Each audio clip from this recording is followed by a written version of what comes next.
Welcome back to Shakur.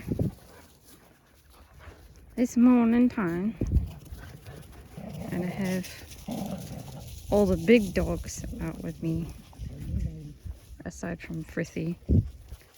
Although I guess you can consider him kind of like half of a big dog.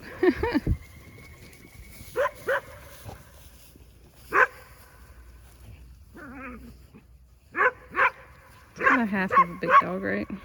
Or a medium-sized dog. Half of a medium-sized dog.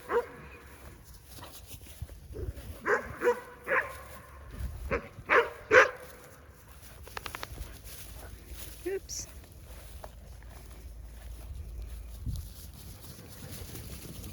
Oh boy, strangers running like the blue blazes.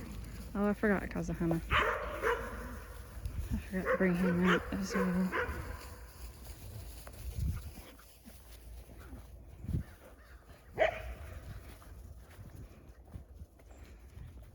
I realized I hadn't done... Paladin, leave her alone. I hadn't done a video with the... kind of like all the dogs in a while, especially the big ones. Don't want people thinking we don't take them outside. Because we do. They've actually been spending a lot of time, most of them have been spending a lot of time loose out in the yard. Because we finally got the gate secured. And some of the other holes that were along the fence secured. We're working on some other areas, new areas that we're finding because of them getting out or whatever. Although we haven't had... Fiction is the only one we've had get out again. Which is technically a good thing, because she's showing us where there are issues in the fence line, and then we can figure it out and fix it. Her last escape route was actually between the fence and the house. Even though there was a board there, she figured out she could push into the siding of the house a little bit and still fit through. So we've now fixed that. Now we're waiting to see where she finds to get out next. That is the one thing, particularly, I see people talk about it a lot, about huskies. They are notorious for being escape artists.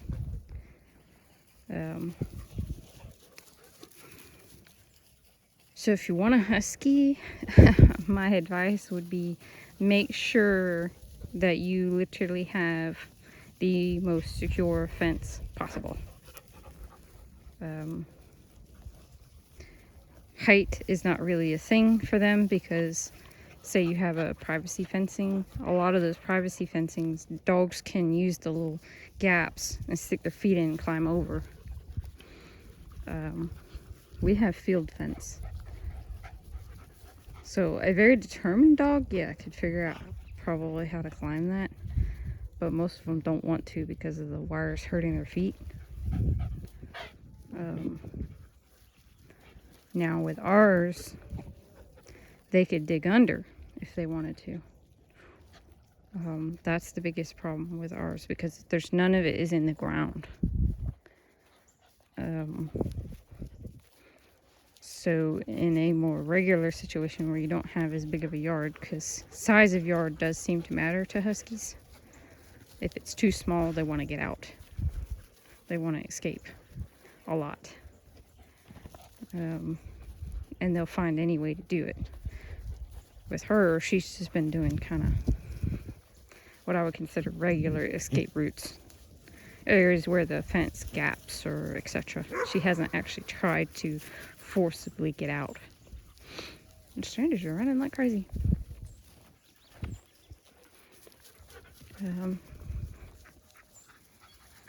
But in a smaller yard, put the wire well underneath the fence, and typically what they tell you to do is then have it angle back into the yard. This is under the ground. Angle back into the yard a good foot or two to prevent them from digging out. Because huskies really like to dig. Pomeranians really like to dig too. Not saying the collies don't, but the collies are just, most of ours, aside from Hipana, they're not overly interested in escaping.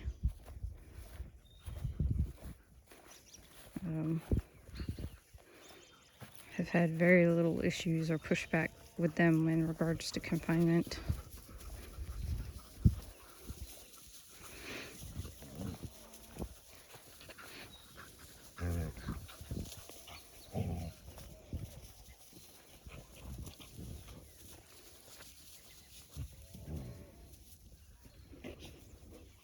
I don't really know what to talk about. I mean, I could pick any subject, but maybe I'll just want to watch the dogs play. But they have been spending a lot of time out in the yard. Pretty much the whole pack, honestly. We've had some tiffs here and there. We've been trying to solve who can be out with who. Because y'all know with the males, we have to be careful. No females are in heat right now. However, Paladin, and I'm not picking on him because y'all know we love him so much. But he is a dominant dog. And for whatever reason, he has chosen her. I mean, he's supposed to be paired with her. But he has chosen her hardcore. Okay, I need to watch this. Hold on. Paladin. Hut. And the reason I say that is because Paladin, he's chosen Cucky. He wants her really, really bad. She is far out of heat. He keeps harassing her. If any of the other males are touching her, no. Or whatever, he's gone after them. He's never done that ever before. Now he's getting older, so that could be it. He is of breeding age. Why do I say it like that? So a male dog,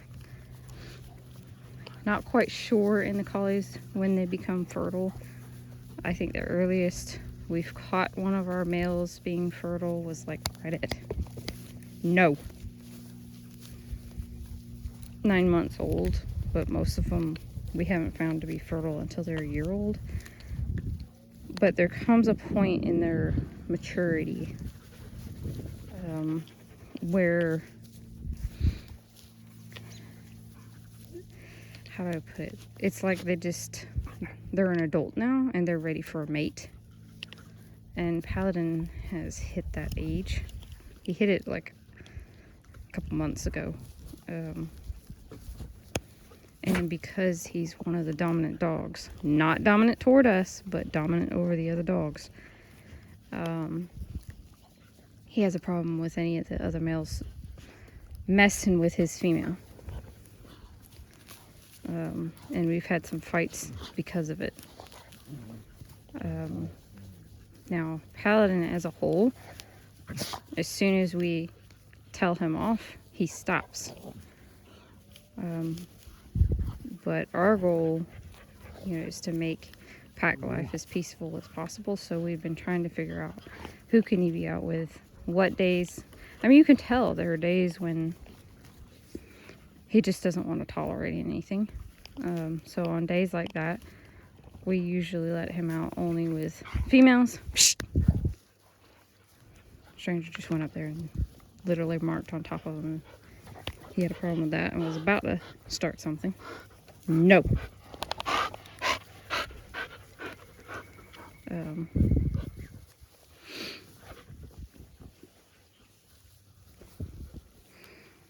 Just being careful with the dynamics of the pack, etc.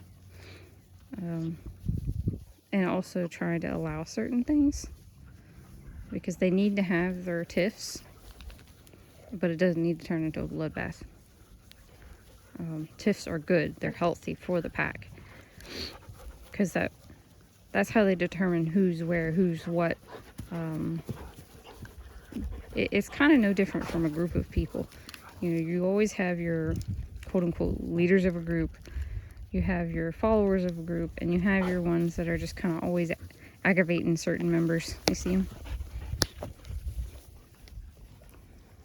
He just keeps bothering her. Agitators of the group, just different dynamics. And dogs are no different. They have their dynamics. Who is safe to be out with who by themselves, who isn't, who is able to be around others while we're out here. We've had fights while we were outside with them, usually between... What are you doing, Spoon? I think she was blowing into the dirt. Usually between Paladin and Stranger. And that's because they just don't like each other. Talked about it several times. They just don't like each other. Their temperaments clash.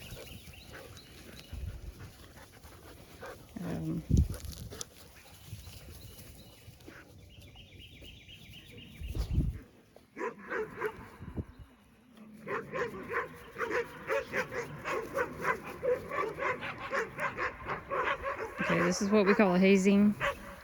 Inkwell's getting hazed. Now that he's neutered, he's like one of the ones on the bottom. First he's pushing the point. He's potentially going to get himself in trouble. We'll see.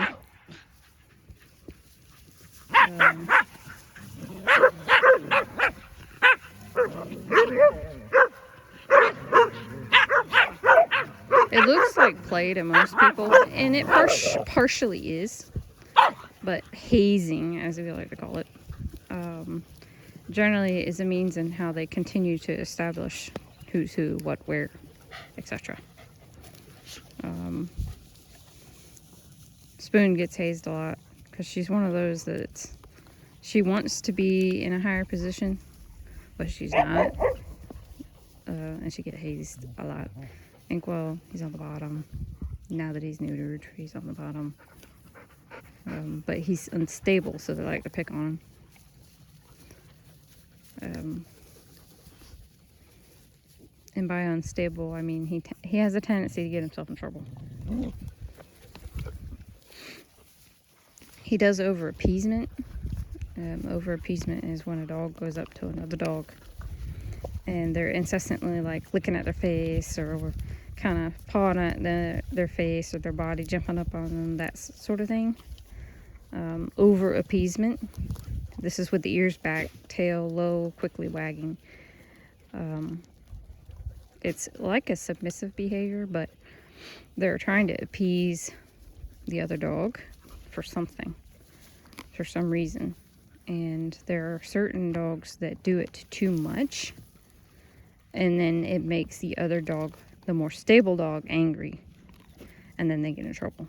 Typically they get thrown down and pinched to the ground.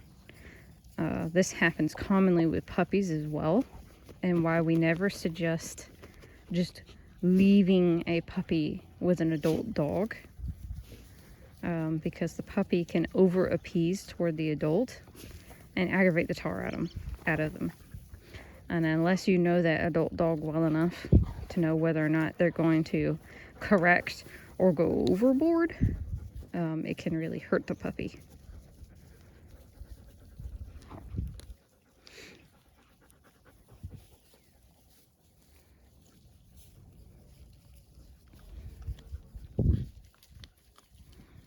One of those things to think about. Labs, golden retrievers, boxers are notorious for over appeasement, and they get themselves in trouble because of it. That's why it's very common in park situations, dog park situations, or meeting another dog, that a golden or a lab gets attacked because they go straight up and start licking all over the other dog's face, or getting all up in their face because they're too friendly. They don't respect other dogs' space. That's the issue with breeds like that. I know a lot of people love that kind of thing, or think they do.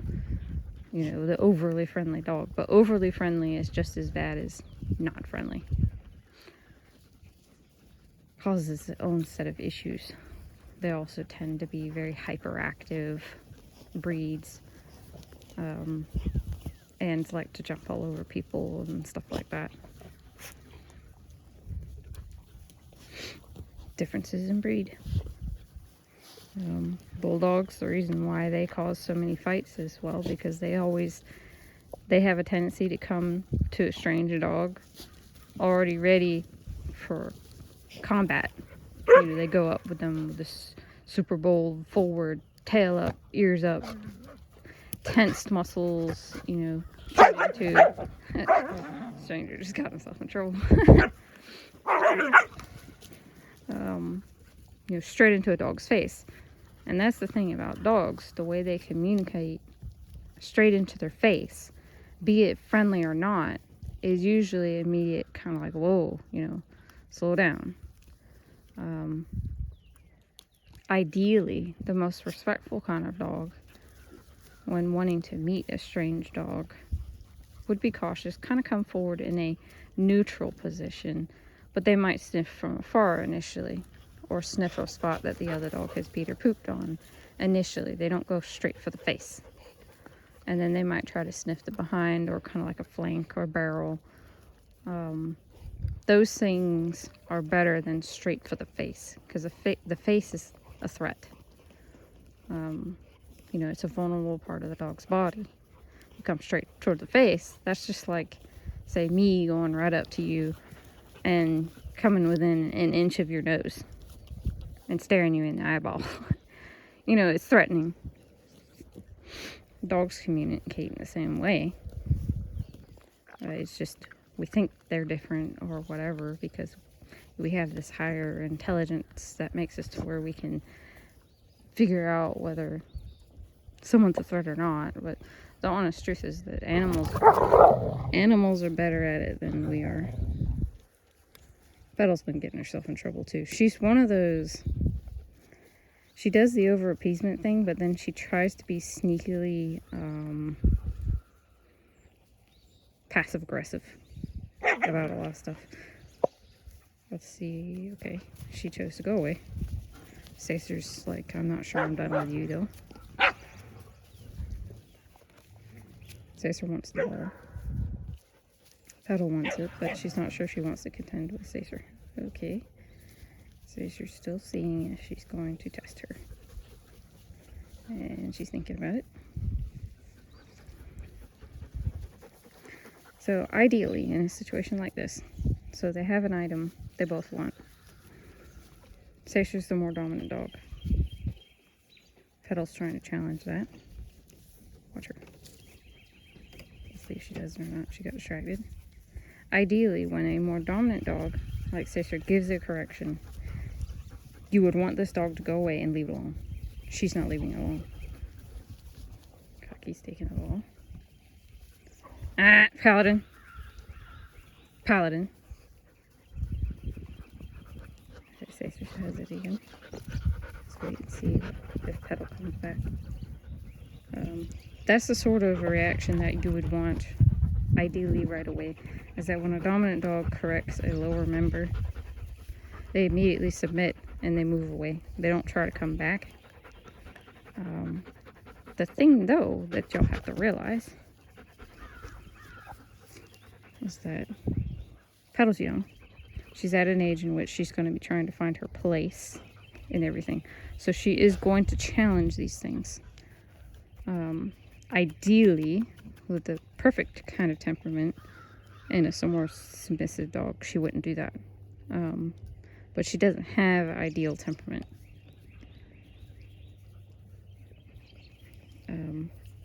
But truth be told, it would be very difficult to end up with an entire pack of dogs that had all ideal temperaments.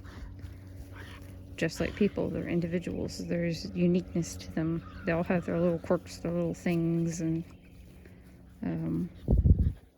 you naughty pup. He's a naughty pups. Yeah, a pretty girl. Now we are breeding toward that,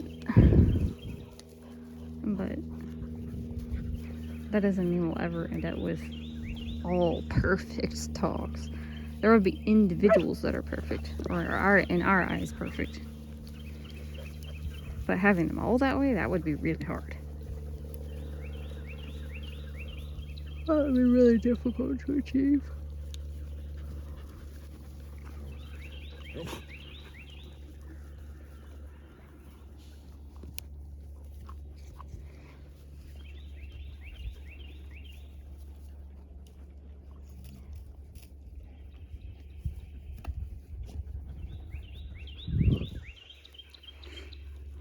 Yes, Vice.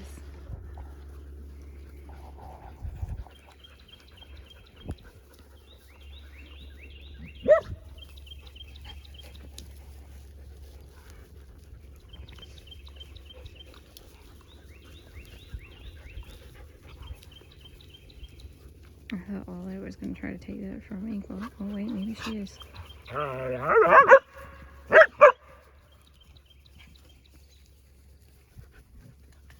She changed her mind. I'm gonna walk out this way.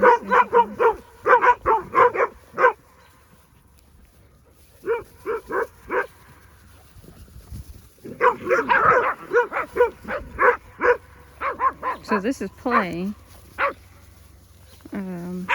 But when you have a pack of dogs like this, play can turn into an argument. It's why we always pay attention, particularly between the males. And the only reason I say that is because their arguments typically are more aggressive.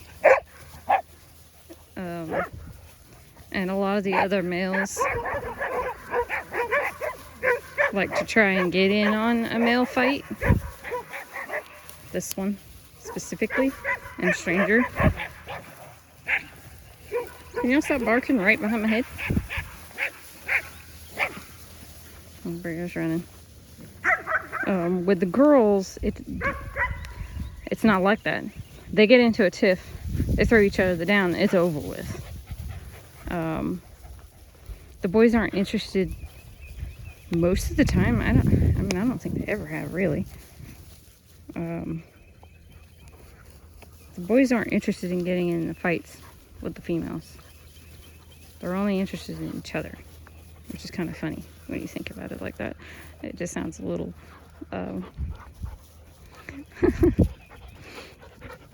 macho. Yeah. It makes sense. It really does. They have their own hierarchy. The females have their own hierarchy. The females generally are over the males in the sense of that the boys submit to the girls. There was a time in which, he hasn't done it in a while, but there was a time in which Paladin tried to dominate over Starlight, who, I've mentioned it before, is the second most dominant. It's Love Me and then her in the female group. And he did fight back initially against her, but since then he's gotten thrown down every time. Like, he allows himself to be thrown down when he starts something with her, which is rare now. Young gun sort of behavior, honestly. They all go through the stupid phase where they make a lot of dumb decisions. No different from a teenager. Typically, what we have seen in all of our dogs, it starts at about 8 months old and goes till they're about 1.5 years. That's the stupid phase. They also tend to test a lot of boundaries and a lot of like pushing up against you and you asking them to do something. So yeah, it's just what it is. We are breeding toward dogs that mature mentally earlier, so that sort of phase will be shorter, but they all have it. They all go through it. And the reason for people talking about, oh, well, you know, my dog acted like a teenager or a baby from around that age till they were like 4 or 5 years old. Typically that's associated with certain breeds, but the reason that happens is due to the dogs being bred to not mature mentally early. That is a thing. You can breed them to mature early, and it causes that extended stupidity stage. Like anything, it was bred into them because initially people thought it was like cute or whatever, but it's just aggravating. We like smart, sharp dogs. Dogs that are willing to listen and take corrections. We don't like dogs that act like an idiot for years on end.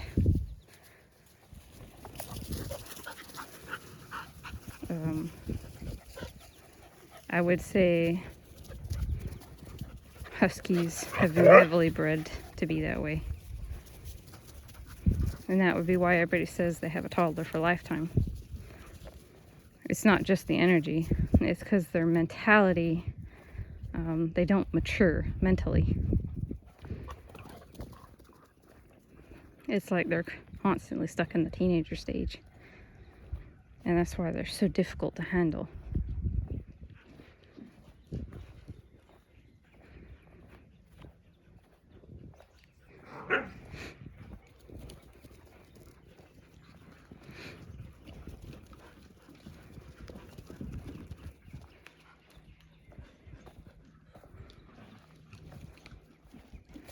I'll show you what we did with the gate.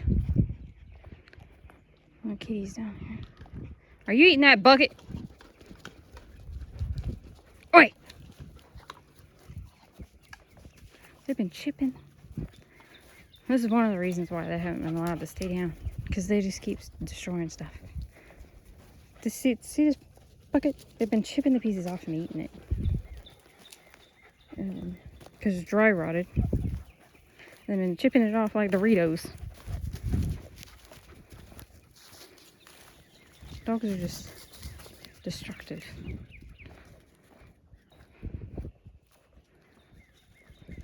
This is why we always say we love cats. We love and adore cats. What we enjoy out of dogs is different, but we don't enjoy that. So what we did, Peyton bought these things off of Amazon. Hey, stop! And then zip tied them to the gate so they can't slip under. We had them propped there, meaning we had them stabbed into the ground, but then a certain someone, this one, and Shishi, dug them up and slipped out. So now they're zip tied to the gate.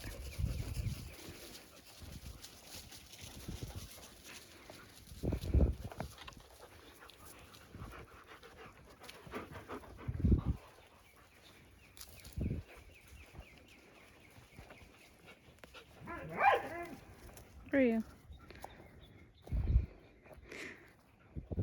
I don't think I finished what I was saying about when dogs start playing. When you have several dogs, not so much with few, but technically it could happen with few as well. They start playing, roughhousing around and stuff. You have to watch out, because if someone gets offended, you see what he's doing? He likes to antagonize the force. It can start something between the two, and then other dogs get excited and they want to get on it as well. Because the truth is that dogs are predators, and they're always looking for knocking someone lower down, or eliminating someone who's weaker. it's just kind of an instinct to get in on something like that. All wild dog packs, etc. If members got into a tiff, other members are likely to get in on it, or territory battle. It's just instincts in them, and it's why we pay attention so much when there's stuff going on. Only problem is because we have 5 acres. If they're way out there and we're way up here and something happens, we got to run all the way across to get involved if necessary. Because we have been doing our best, particularly of late, because it seems to really be working to allow them to have their things as long as it is not excessively violent. And by excessively violent, I mean most of what the collies do, it's all noise and or what I would call like pinching. So they'll bite close enough that they'll pinch skin or hair, but they won't actually chomp down. Now, if actual chomping is happening, yeah, we're getting involved. We don't allow that. It's the best to our ability. I mean, the ones that have drawn blood, Stranger, Paladin, pretty much anyone he's gotten into a fight with, he has drawn blood on the other dog. He hasn't really gotten hurt himself, except for like one time, I think. And most of that was with Stranger. Truth be told, it's been Stranger, Paladin, Stranger, Ame, Paladin, Ame. Ame is a big target. One of the other big targets in the pack is Ame. And it's not because he's a dominant dog, it's because he's a very unstable dog. That's why. And he's a male. And he chooses to do things to antagonize the other males. He is one that, once he retires, we would be looking for a new home for him because it's not safe for him to stay here.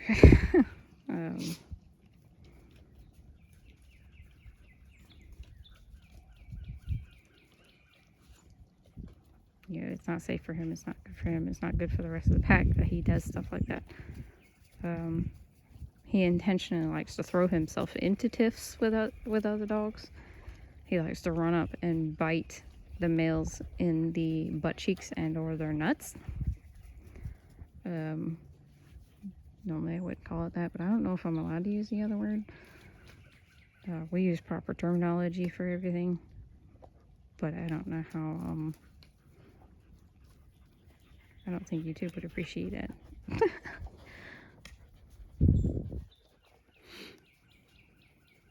So, dogs like that, you have to be on your toes with when they're out with the others.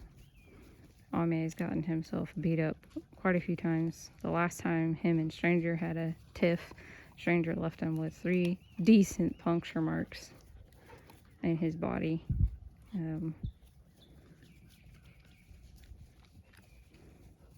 So there is a reason for that thought process that a lot of people have, that little dogs are trouble and they like to get themselves thrown into stuff and get themselves attacked. It's very true. Because there are certain temperaments that you see more in little dogs where it's just like they gotta get themselves in it. And in Ame's case, it almost seems to be a weird sort of anxiety behavior. You would think anxiety would make him want to avoid them, but no, it's like the opposite. It makes him, when the boys are running around and everything's getting kind of rowdy, Ame wants to dive into it. And yet, after getting in trouble, he'll like go run and hide. It's really weird. It's really weird behavior. It's very unstable behavior.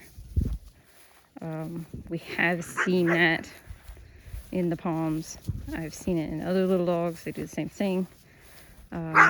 but I have also seen it in some borders, Aussies, very specifically Aussies, have a tendency to do that kind of stuff. So be careful when you have those kinds of dogs, because they will get themselves in trouble.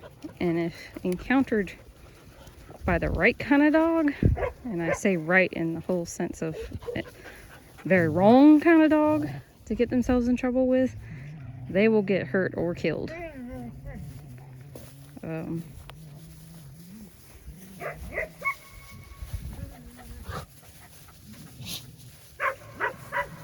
Because there's only so much even the most well-behaved dog is going to tolerate from another. I mean, you wouldn't just stand there if someone else was punching you in the face. Or threatening other sort of harm. They don't look at it like, oh, well, this dog is smaller than me, or da-da-da-da-da. They don't look at it that way. Fritzy, I suggest you stop.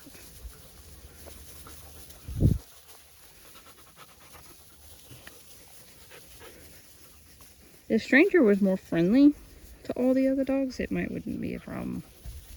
But he's not. He doesn't care to play with them. He's just not really friendly toward other dogs. He's not out and out aggressive. He'll play with the girls sometimes a little bit, but he even gets irritated with the girls, like if the girls try to play with him.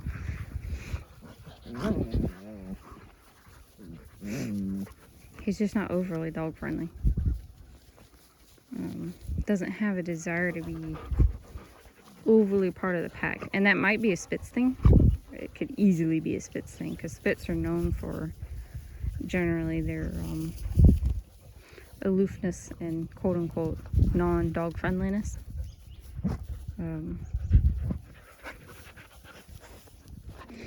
But even Fiction, I mean, even she will play with the other collies. There are particular individuals that she likes more and will play with them more, but she plays a lot more with the other dogs than he does, which is a good thing. I'm very happy about that, because if we do end up pairing them, that is a good thing.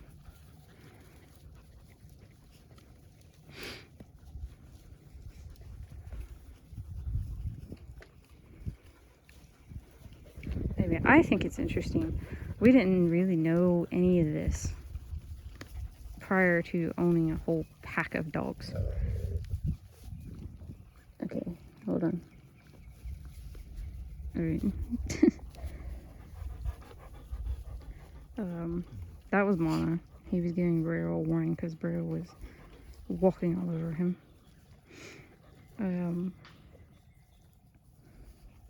Owning a pack of dogs is completely different from owning even 2 or 3.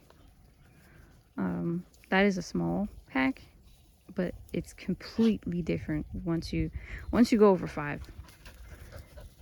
Entirely different. The dynamics are different. Seeing the different personalities is different. How they handle each other. We've learned so much by having the dogs that we have, and it's fascinating, honestly. So much of what we had been told or impressioned or even knew at the time when we hit that point has completely changed. Not everything, but there's just a lot of it we just didn't know because had never experienced it and didn't view them that way. View them in the sense of each one of them is an individual within the whole. And you can add a dog that has completely off-kilter temperament, and it'll affect all of them because they're constantly agitated by this other dog. That's one of the reasons why there are most of our first generation Pomeranians we're gonna rehome, because Pomeranians are notoriously not very good pack dogs.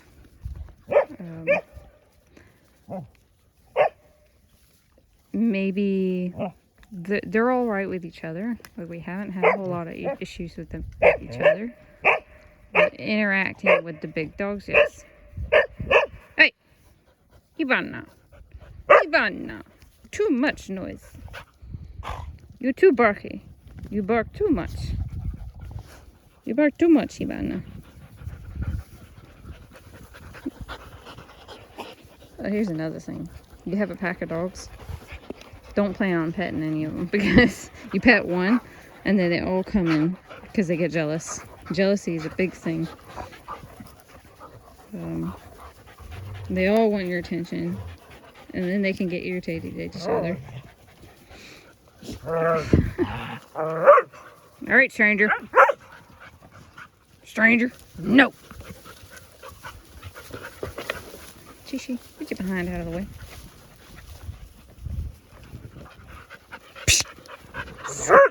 Stop. Of course. Now, if you get in on it, I can't get onto him. Okay. Well, I'm gonna let it happen then. How about that?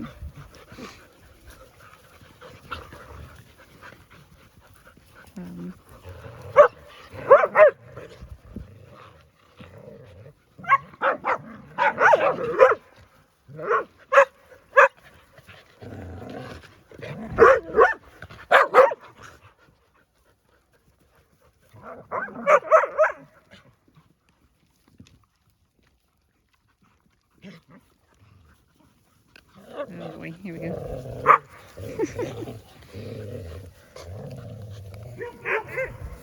Bro likes to start this kind of stuff.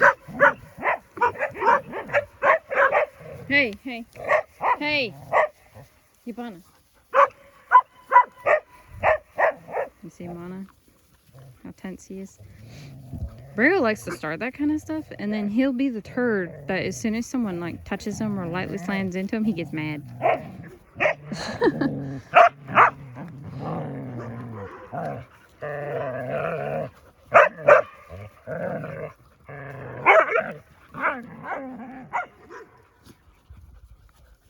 So anyway, what was I trying to say? The energy of the pack can shift with different members as you add and take away. And a lot of the Pomeranians add the wrong kind of energy. And they like to start stuff with the other dogs. So, you know, yes, we're breeding away from that with them. They're also smaller. I mean, obviously, there's just the size difference. It makes it dangerous for them more so to be with the larger dogs, because they can't have a tiff without them basically getting pummeled. It's just, you know, that's just a fact.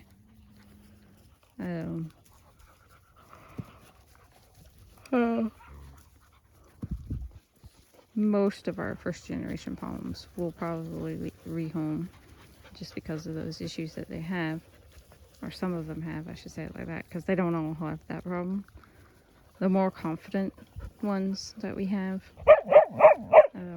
they'll have their occasional, you know, get out of my face or whatever, but they're not typically actively looking for problems or wanting to start problems or whatever. And then there are others that are like that. So yes, we're breeding away from it, doing our best to breed away from it. But again, it takes time. And you're talking about a breed that they're not bred for their temperament whatsoever. Pomeranians are not bred for their temperament. They're bred for color and the size of their coat. And being teeny tiny, cute little tiny things. That's what they're bred for. You know, that's what people target. That's why a Pomeranian, you know, depending on its color, can be between $2,000 and $5,000 is the typical price for a Pomeranian. And the more colorful they are, the higher the price. Females cost more because everybody wants a female Pomeranian, not a male. Because they think a male Pomeranian is going to go around marking their house. We haven't had that problem. I mean, yes, the male Pomeranians, when the females are in heat, they will try to mark around the house. That's why typically when the females are in heat, we will rotate the males being out or in their crates.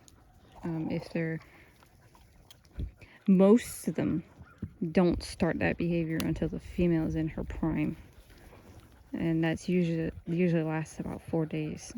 So during that time, typically we had the male Pomeranians in their crates, bringing them, you know, pottying them, obviously, going out pottying, feeding them, all those things.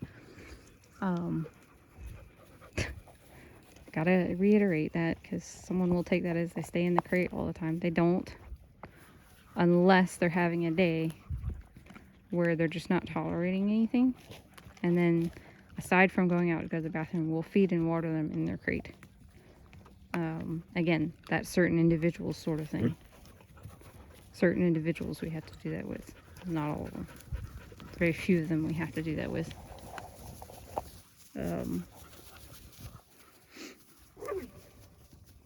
Regardless, Pomeranians are bred for their color, size, and coat, nothing else. They're not being bred for temperament. They're not being bred for good structure. They're not being bred for health.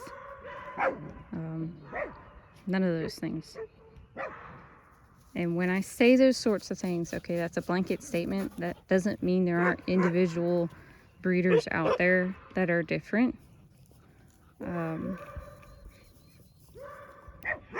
Because I'm sure there are. Just the ones that are different are few and far between for any breed, if they're even there at all. All of our dogs are one price. Doesn't matter gender, color, pedigree.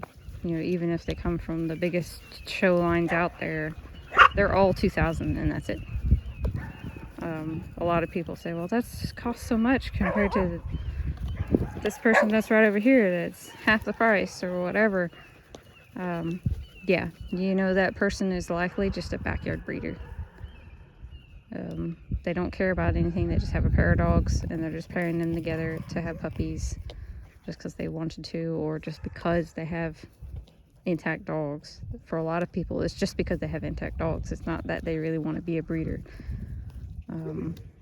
They're just selling the puppies. That's why.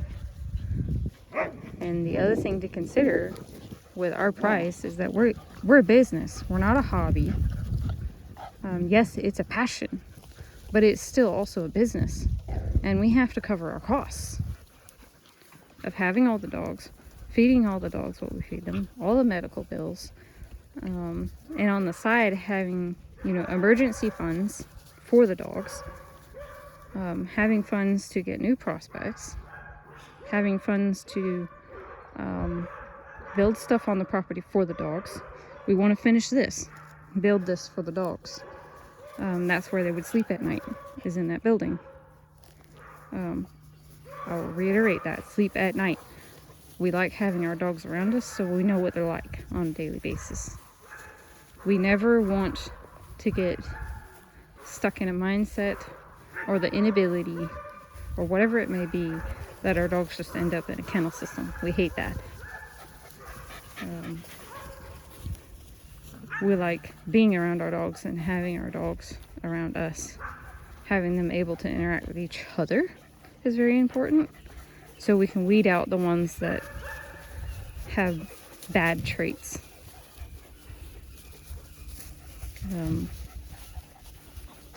It is as simple as that. What are y'all chasing? Okay, it's a cricket. Just making sure it was a snake. It's about that time the snakes just start coming out. Fun. We love snakes. We've had some scares with that.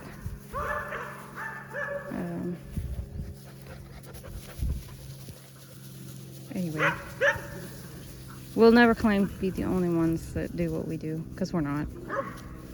It's just a simple truth. There's always going to be somebody else out there that's doing the same thing or similar or better.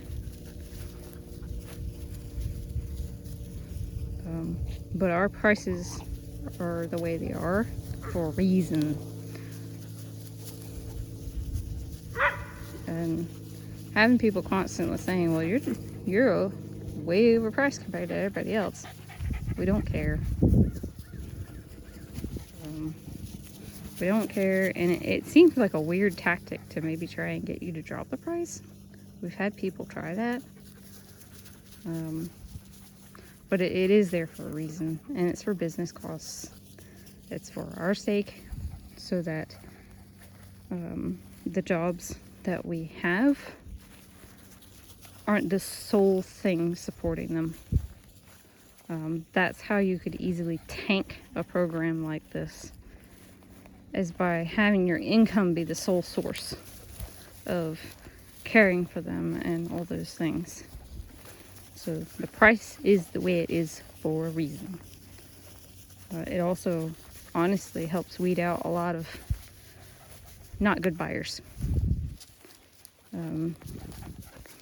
Because if you can't commit to checking out $2,000 one time in 15 years for just a dog, I think that's an issue. You're only doing it one time within 15 years. That's the hope, anyway. What is that to you to check that out? I mean, my God, that's nothing. We have 30 dogs. They have all ranged between the price of $200 and let's see, $3,500 was our most expensive one so far. But we're about to get one that's $4,500. Super excited about that. I'll talk about that in a second. But that's the range of price of our dogs that we've gotten from different people.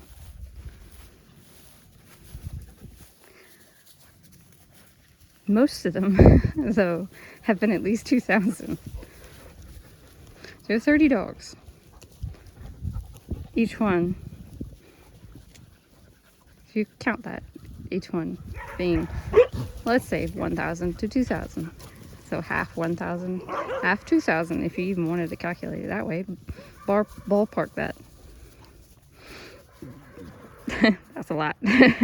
I can tell you we spent more than that on all these dogs, on our breeding dogs. And the other thing is that we spend that fully aware of the fact that the dog may not even end up being a breeder, because it may not work out, or something could happen and we lose the dog.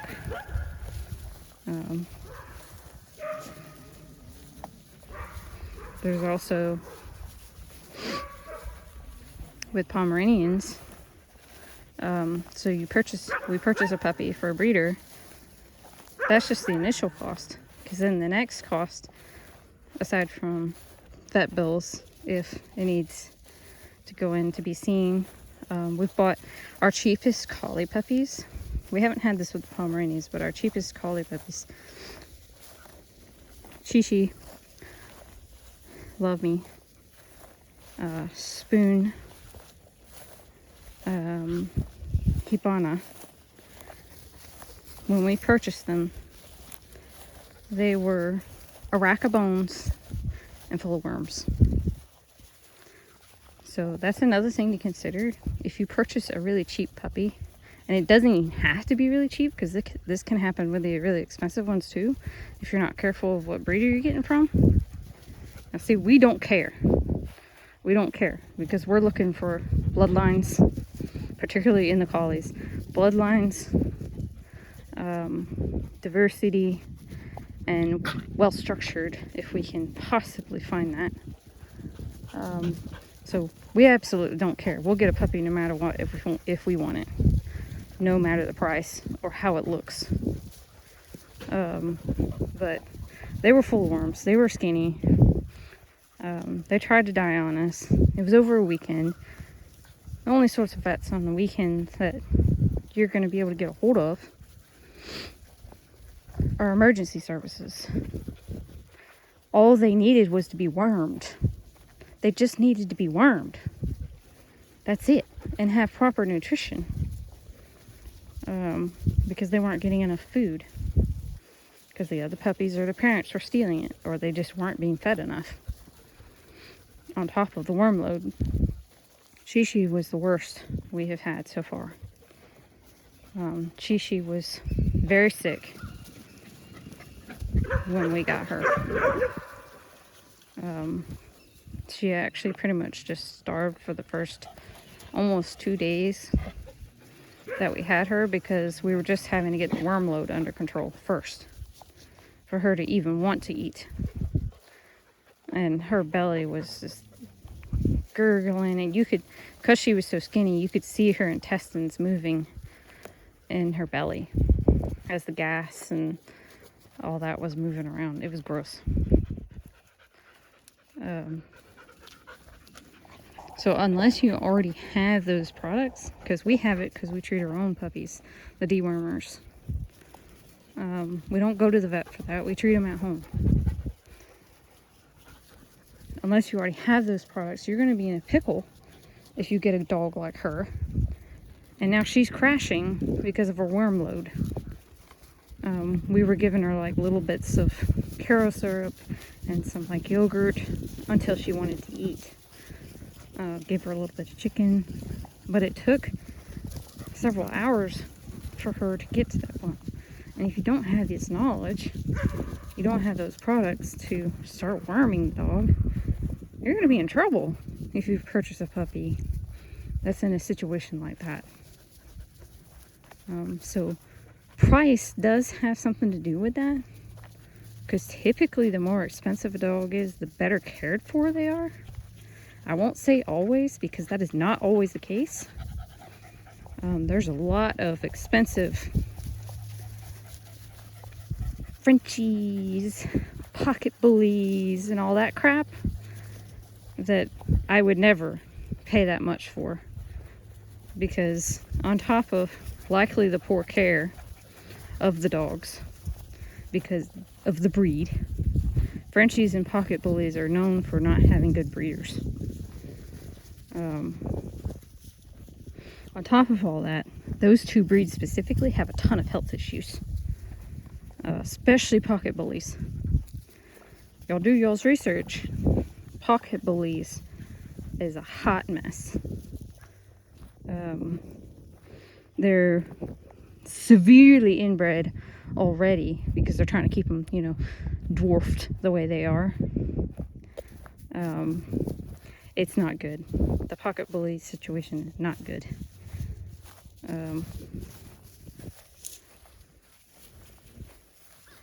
Got them up against the fence. I would never get one of those breeds at that price. I would never pay that much. Too risky. Too likely for something to be wrong with the dog. Or something to go wrong with the dog very early on in its life. And also very likely for it to already be full of worms or etc. when you purchase it, because of the type of people that breed those dogs. That's the simple truth.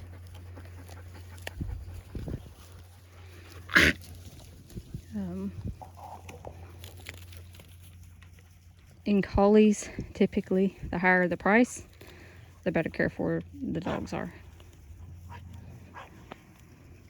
That's just the way it is.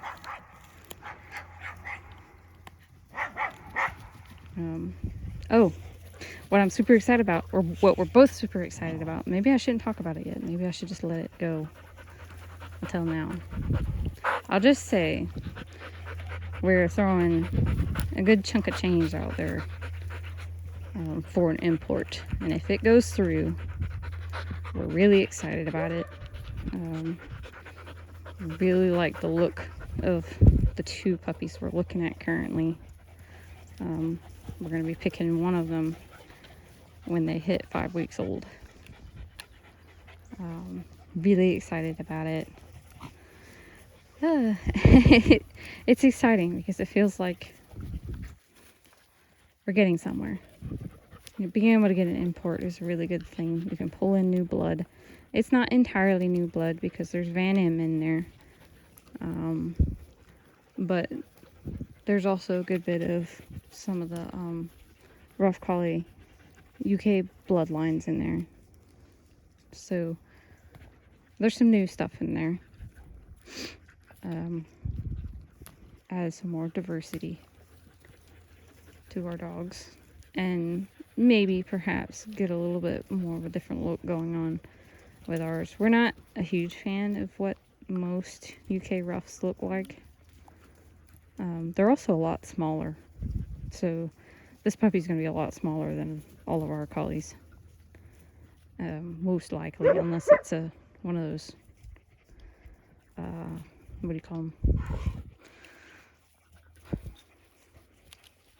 a unicorn in the mix. But the mom and dad of this litter, they don't look too bad, like their face and all that and the way they're structured. Some of them can be really weird looking, but they look decent, so we're really excited about it. We wanted to get a smooth, we wanted to get a UK smooth, but we haven't found a breeder yet that's been willing to import of the smooths, so we may try to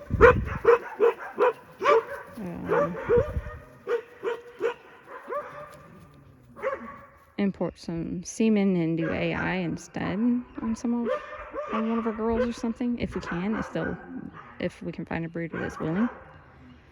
The problem with that is that the success rate, I would say, is probably about 70%, 60-70% of frozen AI.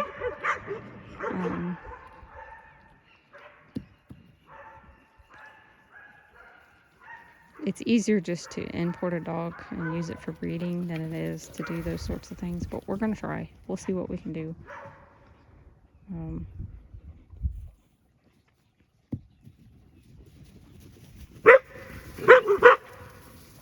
There was a puppy we really wanted from a breeder in the US that had a really nice show bloodline. Not one we had really seen at all. Really nice. But for whatever reason, she never said why. She said she originally said that she was keeping the 2 puppies that we were interested in. But as far as I can tell, she is trying to sell them. So I don't know. I don't know if she just didn't like us because we're not show breeders. We don't participate in shows. That's always possible. I would rather they just say, well, we don't sell to anyone that, doesn't show or whatever, than just kind of dropping us off like that.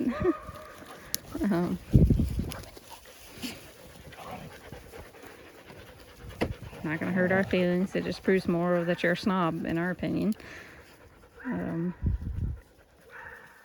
I know why they try to protect their bloodlines like that. I know why. But for the good of the breed, it's just it's a bad idea just because that person just doesn't show, or they don't have quote unquote standard looking dogs as of yet. We are going to be breeding our dogs more toward the collie standard. Stop. But there are certain things about the standard that we don't agree with, and we won't breed that into our dogs. And by breed it into our dogs, what I mean is us intentionally keeping back and breeding toward those specific things. We're going to have dogs that are more toward the standard because, if at all possible, we're looking for bloodlines. So there are going to be dogs that we purchase that are show line bred. So they're going to look different versus what we call the farm lines. That is not to be confused with Scottish or old-time Scotch collies. That is something completely different. Old-time Scotch collies, I do not recommend anyone purchasing for specific reasons. Scottish collies are a little different, but still, be careful. Make sure you check and see what they've been mixed with, because Scottish Collies and Old Time Scotch Collies are mixed with other dogs. Their registrations also are not quote unquote real, in the sense of they're not AKC or UKC, which is considered like the real registries. And by UKC I mean the UK registration. I think there's another one that is called UKC, but it's not. Or maybe that's in the CKC, I don't remember. It's not the proper one. CKC is Hoopla. That's bogey. The original intention was good, but it's just used to abuse the breeds now, in my opinion. We've talked about the AKC before. The AKC is not responsible for the issues within the breeds. Those are the breeders and breed clubs. I want to make that very clear. The AKC has nothing to do with it. The only thing that the AKC has to do with it is approving the standards that these breed clubs want. And why do they approve? Well, the AKC, to be plain and simple, they are a pedigree database, and they are, you know, the people that you go through to get the dogs registered, to have the paperwork filed. I mean, they're what would you call it? I was about to call it a booking agency. That's not right, but they also hold AKC events. But again, most of that is up to the breed clubs. Standards are up to the breed clubs, which are breeders of said breed. They're the ones who decide what a breed should look like, and then the AKC just approves the standard for it then to go into, well, this is what they should look like to be able to be a show dog, blah, blah, blah, blah, blah. The AKC has nothing to do with it. They're just the in-between man. That's it.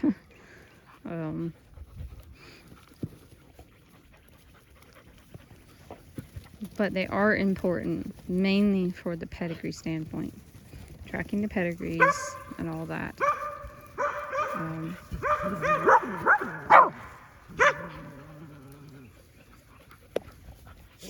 There's a vulture.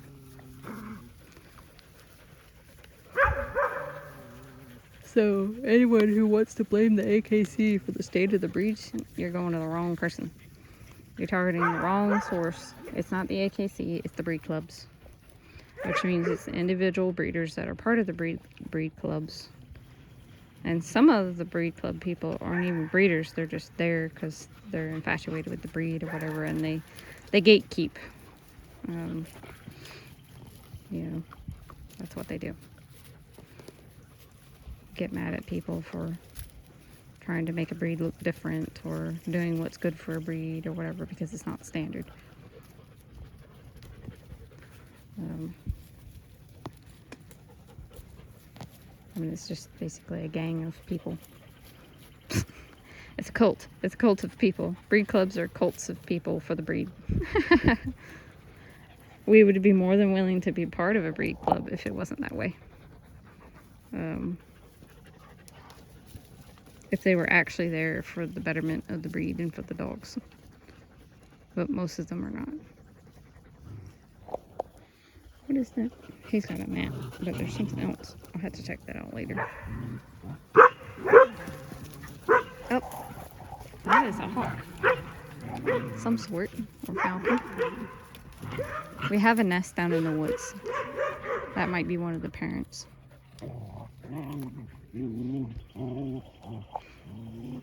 Anyway. Yeah. That's why I mentioned in the last video, when it comes to the breeding world and breeds and dog health information and genetics and blah blah blah, don't believe just the first thing you see or read, because you don't know where that person's bias is coming from, because most everyone has a bias. We have a bias of our own, but we try to be neutral on all subjects. And give just facts. because facts are kind of the equivalent of truth, I guess. It just is what it is. There's no ifs, ands, or buts because it's a fact. I guess that's why a lot of people like to believe in science, but the thing about science is that unless there's enough study done on something, you can't fully prove a theory in science.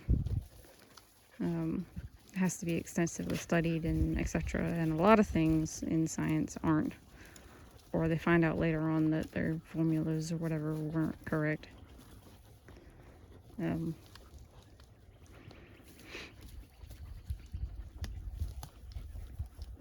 Just be careful the random things you decide to look up and what people tell you, because likely they do have a bias.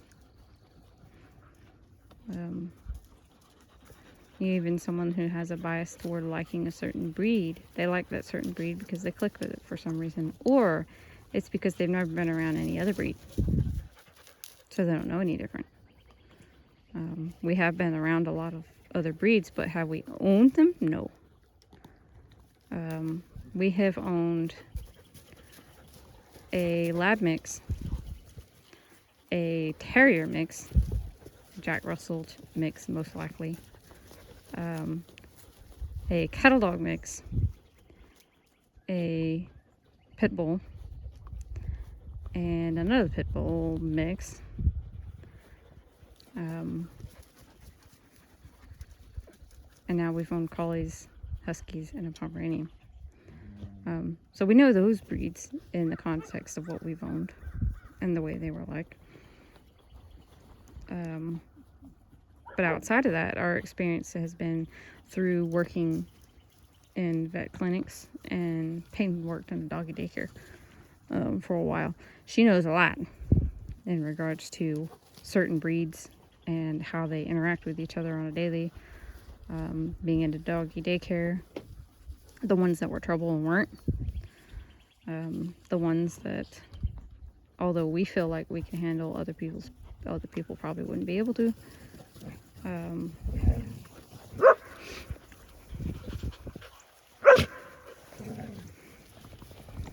That's why I said before, it's better off asking quite a few people about a breed, and if at all possible, asking someone that isn't quite so biased about the breed.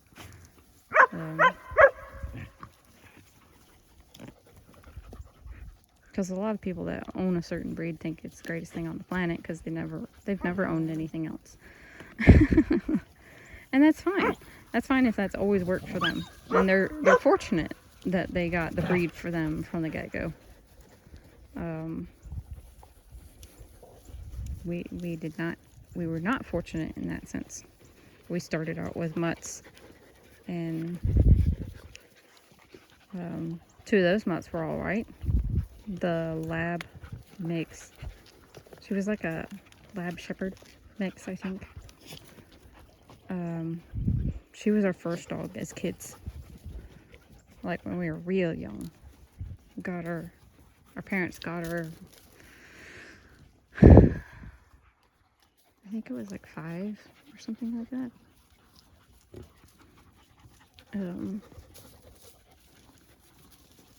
And I would say she was a pretty decent dog, but the one consistent thing that she had as she grew older is that she was intolerant of being petted or brushed, and she liked to try and bite on occasion, particularly when she got much up there in age and she was having arthritis. And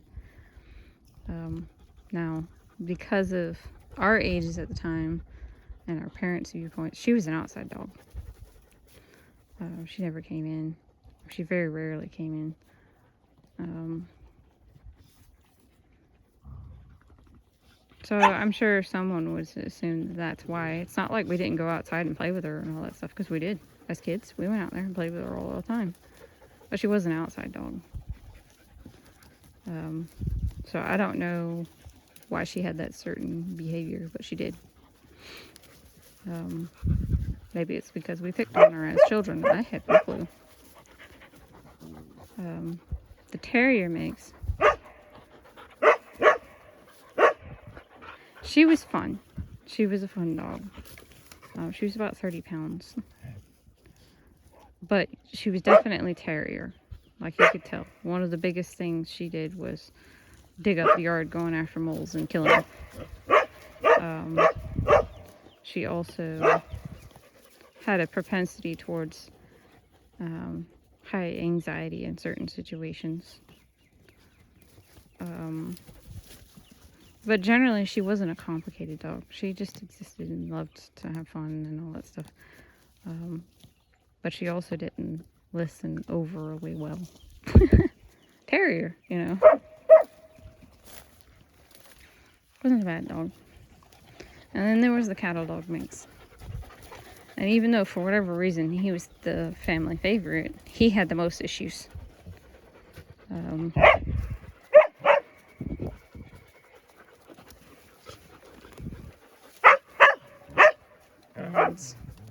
He had resource guarding. He didn't like men. He chased cats. He liked to chase vehicles and try to chew the bumpers off. He had dog aggression. Everything you could imagine that cattle dog has, they're known for having. He had it. It just wasn't to the utmost extreme, like what you typically see in cattle dogs. And I had to deal with and go through all of that as, 9-10-year-old. I was trying to train this dog using only what I knew from watching Cesar Millan. Because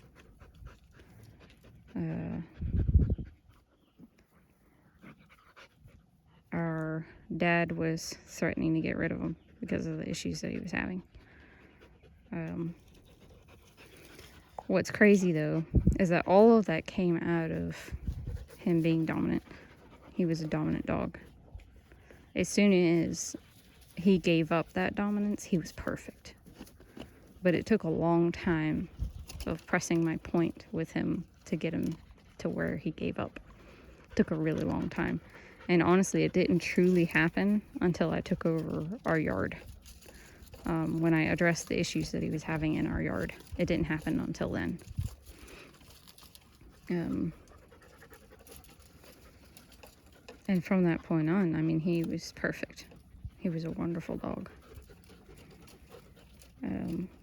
I prefer not to have a difficult dog like that again, though, because it was a lot of work. And I don't even know if I'd be able to do it again, to be honest. I don't know.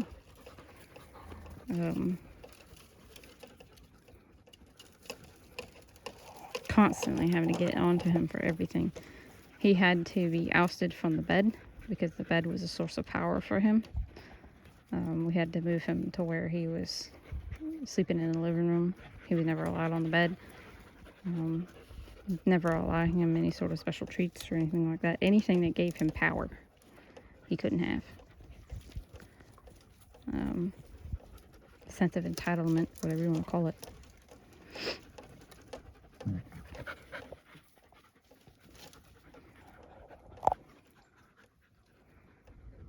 Difficult dog.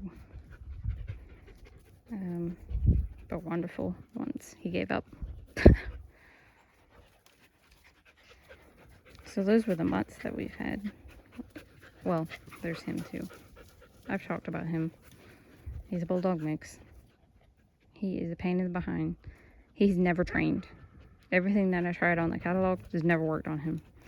He has heavy resource guarding. He has boundary issues. When he's behind a fence, he gets really aggressive. He doesn't like other dogs. He has a tendency to pick fights with them. Start fights for absolutely no reason. And when he starts a fight, it's bad. It's not. It's lock on and shake. There's no rhyme, reason. There's no I'm trying to correct you. Nothing. He just does it.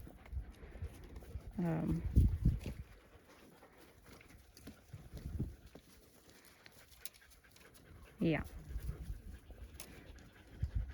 He's turning 10, I think, at the end of this year. 10 or 11. Pain in the behind. And he's never really changed. tried everything under the sun, and he's never changed. He's just gotten old. Really difficult with nails. He tries to bite.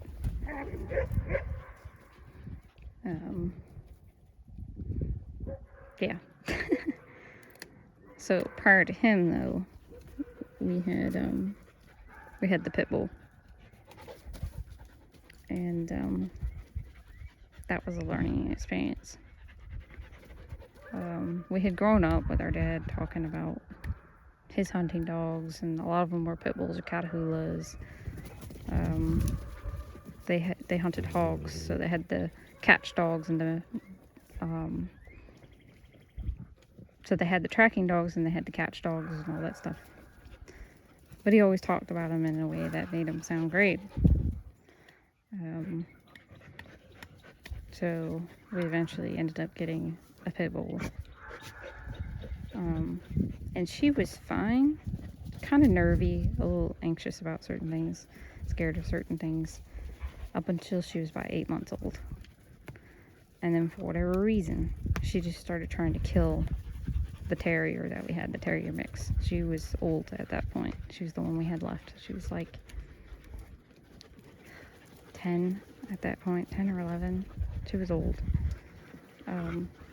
And this pit bull just started trying to kill her. And I mean that in full seriousness. It always seemed to come out of nowhere. And it was never not 100 instantly. It was literally, she was just trying to kill her every time. And we had no clue what to do. We had never dealt with anything like that before. So we just kind of tried to keep them separate for 6 years straight, trying to manage this dog. And then it's just like her gradually, over time, she had new things that she had issues with, or that she would try and bite, or it just gradually got worse and worse and worse and worse. She started fighting with him, which she had been best friends with since he was a puppy. Doing the same thing, like just all out brawls. She started trying to kill our cats, and then she started targeting us. I have no explanation as to why this happened. I don't know. The only explanation I have is that she was a pit bull. And these dogs are known, particularly the females, are known for getting to an age in which they just go off the rocker. And they do stuff like this. They were never bred to be family dogs. Pit bulls, bulldogs, they were bred to be fighters, to be killers. That isn't to say there aren't individuals that make wonderful family dogs, because there are, but they're few and far between compared to the ones that just are nuts. They just have issues. And the biggest consistent thing I've seen with now looking up stories of people and their pit bulls and all that stuff is that it's like one day they just lose it. There are certain spaniels, I can't remember which one now. It's actually a thing in them as well. They think it's due to the bubble head, but they really don't know, where it's like they just lose their mind.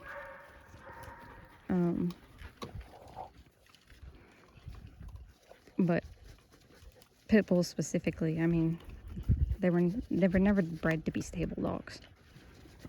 They were never bred to be family dogs. They were never bred to get along with other dogs. On the contrary, they were bred to be aggressive. And that's still very much in them. And this is why we don't like them anymore. At one point, we loved them. At one point, we wanted to be one of those ambassadors for the breed, and all those things that you see people going around. Pit bulls are wonderful and they're so loving and blah blah blah blah blah. No, we're not there anymore. There's too much proof against that. There are the rare few, yes, there are. I've seen them, I've been around them, but I've also been around others, pit bulls, since then, that they're the kind of dogs that you can tell being around them that if you did something wrong, you would probably get bit. at the vet clinic that I worked at, they had a blood donor dog. He was originally one that they pulled from the shelter to get adopted. Well, guess what happened? He went through like 5 different homes before they finally made him a blood donor dog because he kept biting people. And this dog, he would be fine 1 second. You know, you'd go in your kennel with him, he'd be fine 1 second. But if you look at him the wrong kind of way, if you looked at him at all, really, in the eyes, his eyes would change, and you knew instantly that that dog was thinking about eating your face off. That's the way he was. He would change in an instant. And you could have known that dog since he got there, and he would do that to you. That's the kind of dog he was, and he was a pit bull. And it actually got to the point, I think, where he bit somebody in the kennel, and they ended up having to put him down because he was just too dangerous. He was too unpredictable. You could be out in the yard with him and be scooping poop or whatever, not paying attention to him at all, and he would sneak around behind you. That's a very dangerous dog. And it's not a playful sneak either. It was always, you turn around and he's standing there, he's got his head low, he's staring you right in the eyes. He was a dangerous dog. And the only dogs that I have met so far that have been that way have been bulldog type dogs. I know there are other breeds, individuals that crop out like that, but it's very common in the bulldog breeds for them to be that way.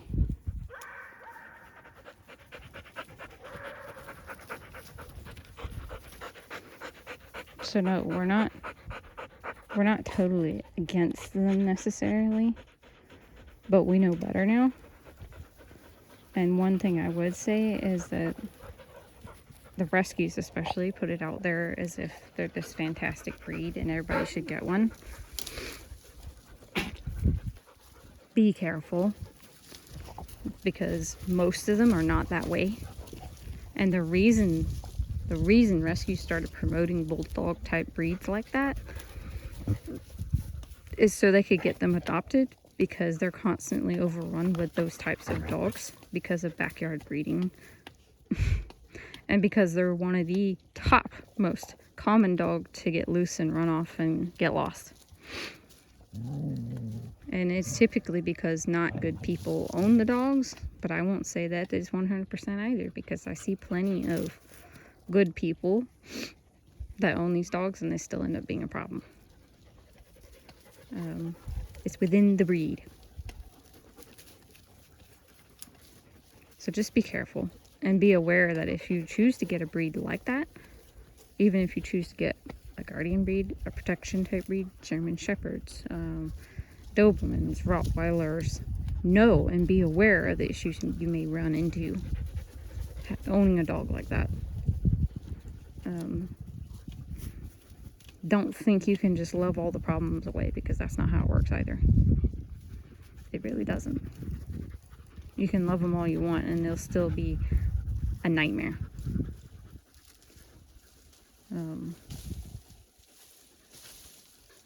Because it's within their cells, it is within their genetics, or whatever you want to call it, to be that way.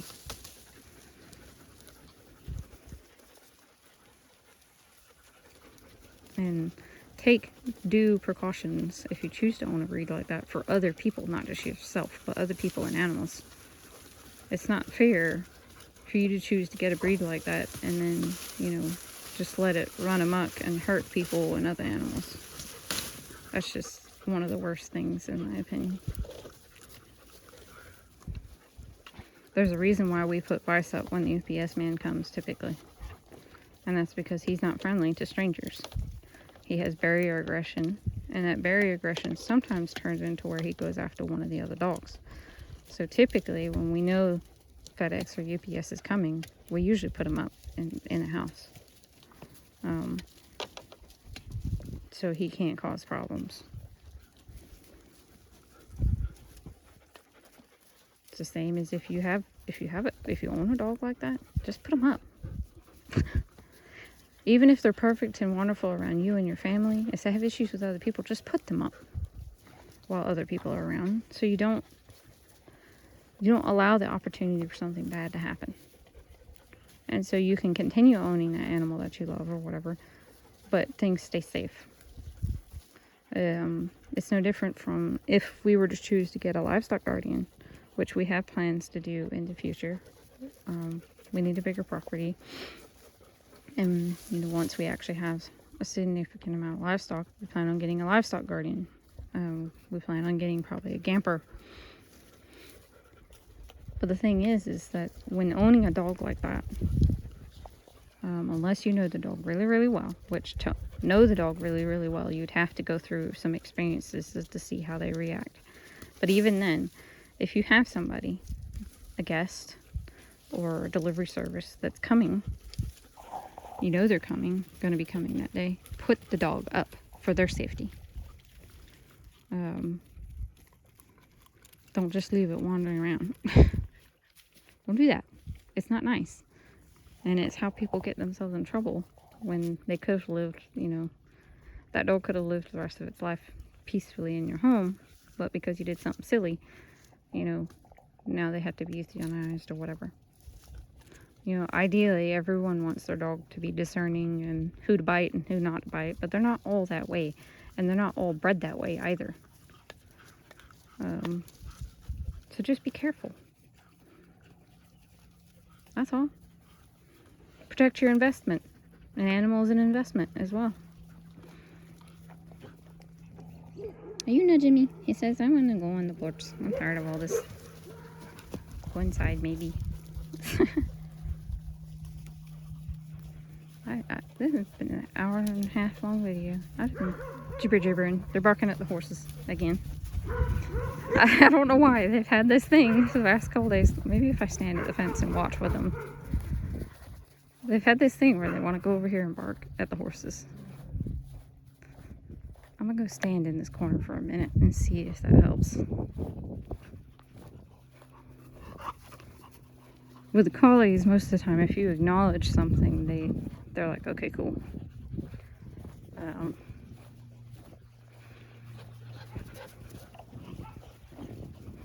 go over here and stand in the corner, see what they think.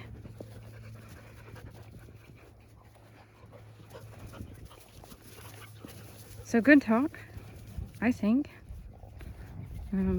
We're never trying to bag on people. We're trying to put knowledge out there, our experiences, how we feel about things. Yes, it may be different from you, but that's okay. Everyone can agree to disagree, or you may have had a different experience with something, but so did we. There's the horses.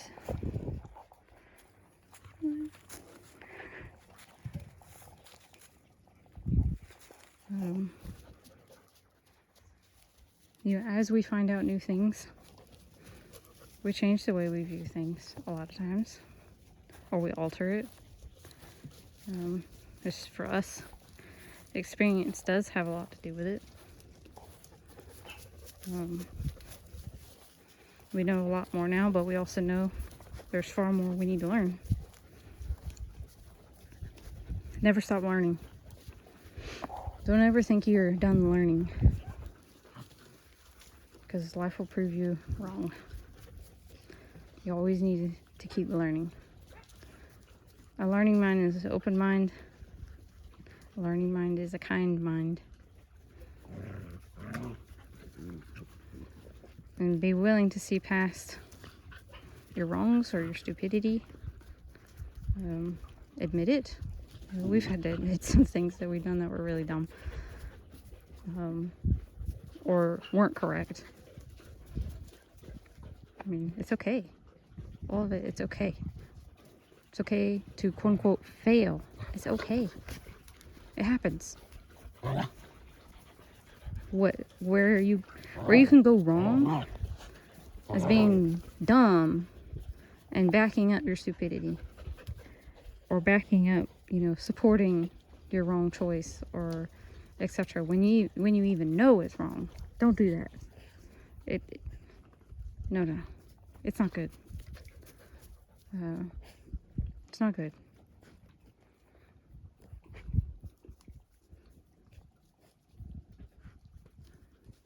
Don't ever stay stagnant. Always keep moving forward and moving in a positive direction, moving in a learning direction, being willing to see other people and what they've been through, how they got through it, etc. See their suffering. All those things are important.